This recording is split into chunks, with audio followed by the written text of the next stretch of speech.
এখানে মানে এই পুকুরটাতে অনেকগুলা পানি ছিল, হয়তো পরিষ্কারের জন্য পানিগুলা সরিয়ে নেওয়া হয়েছে। তবে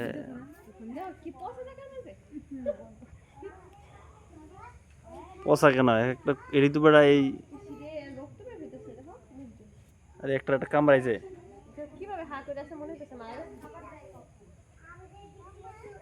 এখানে অনেকগুলা কুমির রেকটাইলস,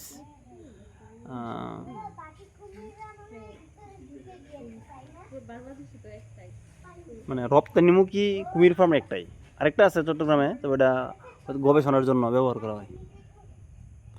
এই কুমিরের চামড়া, মাংস বিদেশে রপ্তানি করে কিন্তু অনেক বৈদেশিক মুদ্রা অর্জন করা হয়। তার মাঝে বাংলাদেশের একমাত্র এই কুমির ফার্ম, যেটা এক দৃষ্টান্ত স্থাপন করেছে। কি রাজকীয় স্টাইলে হাঁটা।